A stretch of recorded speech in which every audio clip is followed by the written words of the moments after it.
Greetings and salutations. This is the voice of Loquacious of Herd, bringing you his afterthoughts on My Little Pony: Friendship is Magic, Season 7, Episode 8, titled Hard to Say Anything. I heartily suggest that you find and watch the episode itself, sans commentary, before proceeding with either this Afterthoughts review or viewing my full reaction, which is hosted at the link in the description.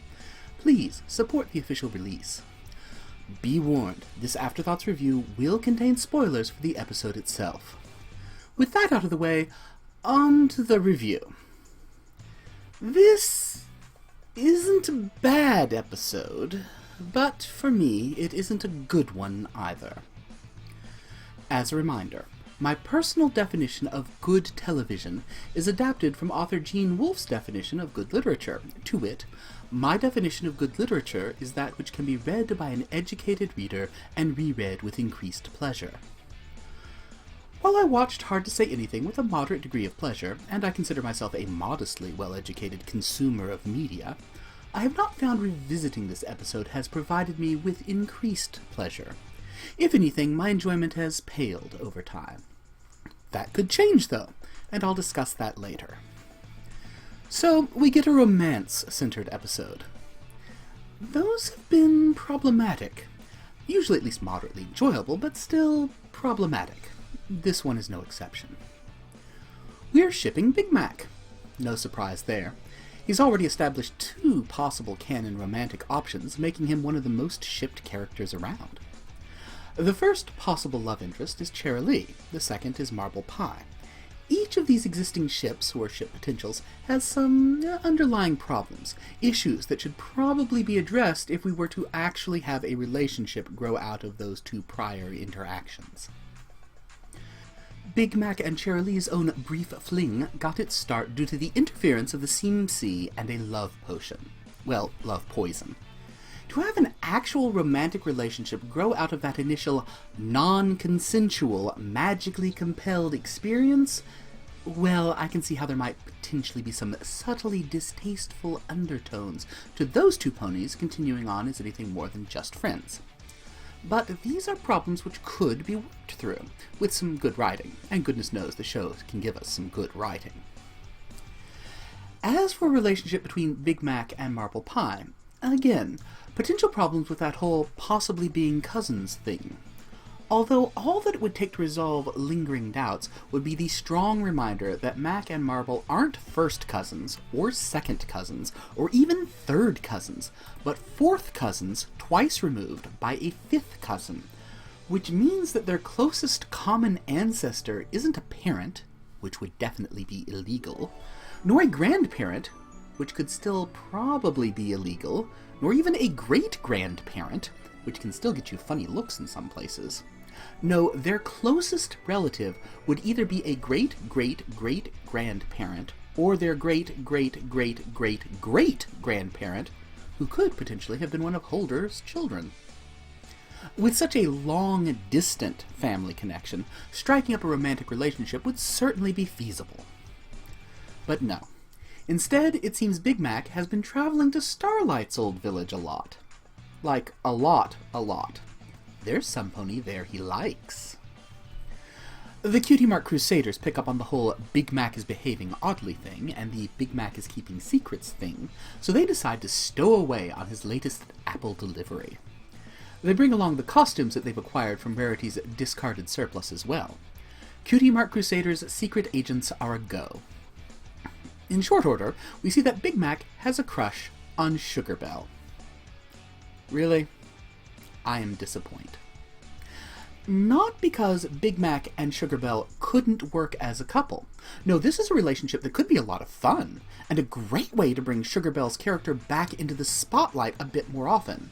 There's potential here, and I like where they could take this. But it really does come out of nowhere.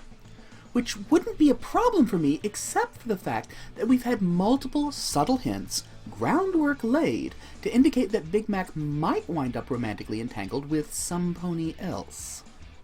Basically, if they had dropped a hint or two in some earlier episode, even episodes earlier in this season, that Sugar Belle and Big Mac had met somehow, that they had liked the looks of each other, even something in the background of some other episode's action, well, then I could be fully on board with this episode's premise. Without that, though, it feels a little forced. Getting past that, as I said, I find a lot to like in this now canon ship. Lots of potential. And should that potential be realized in later episodes, perhaps I will come to appreciate this episode more than I currently do. It's happened before, after all. Episodes I found bland, unappealing, or even actively distasteful have grown on me in the past. But that I have to get past this is a stumbling block to my enjoyment, and returning to this episode hasn't made that block any less. Thus, my inability to, at present, call this a good episode in good conscience. But moving on. The CMC confront Big Mac. He admits his crush. Sugar Belle is certainly flirty with him, so right from the get-go it looks like the crush is reciprocated. The CMC lend their expertise to helping Big Mac woo Sugar Belle. Of course, when it comes to their lending their help, Big Mac has some pretty strong feelings going back to the last time they tried this. Those feelings?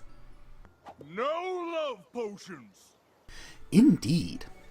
Expertise will be needed, for it turns out that Sugar Belle has another suitor, a stallion named Featherbangs. He's a smooth-talking, boy-band bishy, pretty boy of a pony. He's got his own chorus of fillies who follow him around and sigh longingly every time he opens his mouth to deliver a line so over-the-top smooth that it's eye-rollingly preposterous. As I mentioned, expertise will be needed. The CMCs? Not such good track records in this field, and they're taking their cues from classic fairy tales. Don't get me wrong, classic fairy tales are some great stories, but as a how-to guide to wooing your special sun pony? At best, there's a lot of dysfunctional relationships modeled in such tales. At worst, I believe the term assault crops up more than once, especially if you go back past the sanitized versions of, say, Grimm's tales that were cleaned up for the Disney audience. One good thing from all this nonsense, Big Mac is getting some bona fide lines, including some really sweet ones. So, one bad plan leads to another, with each failure being usurped by Featherbangs to make himself look better, right up until the sing-off where Big Mac and Feather both strive to woo Sugar Belle with song. Very different songs.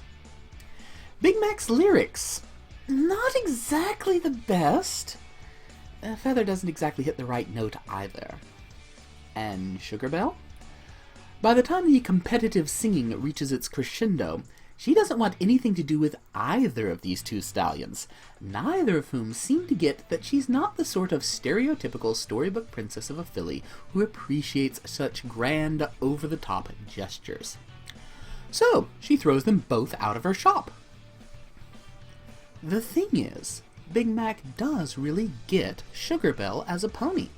He thinks back over what they've done and what sort of pony she is, and he reaches the appropriate conclusion.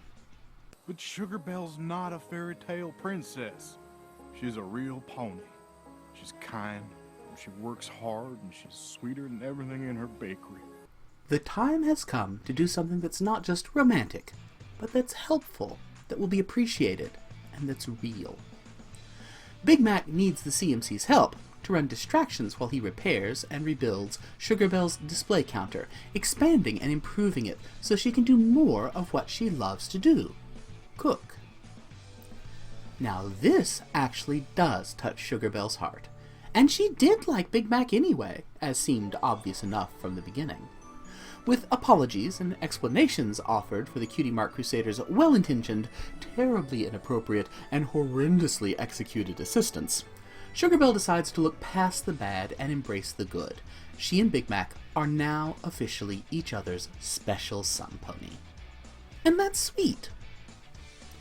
As for Featherbangs, well, even his attempts to recreate the boombox scene from the movie Say Anything won't net him the girl at this point.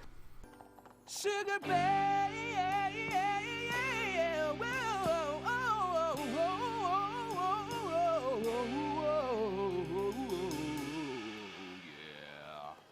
Or at least, all that melodrama won't net him Sugar Belle. The Cutie Mark Crusaders suggest that perhaps he should turn around and notice the three young mares who are quite eager to catch his eye. And you know what? Turns out Feather's not only gracious about his loss of Sugarbell's affections, but the fellow's apparently not that bad a sort after all. Further, in spite of his smooth ways and musical talents and perfect hair, he's also shy about just talking to the fillies he likes, as in really talking, not dropping pickup lines talking. But as he says, loneliness frightens him more than talking to cute ponies, so he's willing to try. He just needs a bit of help. And with Big Mac wanting to linger about town, the Cutie Mark Crusaders are more than happy to help coach Featherbangs in the conversation department. Hopefully, that will go better than their earlier attempts to help Big Mac. I've said it before, in reference to Derpy, and I'll doubtless say it again. Help is like help, but it isn't. Indeed, a good summary of this episode is that it helps the show My Little Pony Friendship is Magic, both to further Big Mac's own story and to include romantic elements. Time will tell if we can shift that help to some real help. If you wish to see my full reaction to My Little Pony Friendship is Magic Season 7, Episode 8, titled Hard to Say Anything, the link, as I mentioned earlier, is in the description. Feel free to leave any comments or likes for that reaction here on this Afterthoughts review. And until next time, as always, kindly remember, y'all are awesome. Stay awesome.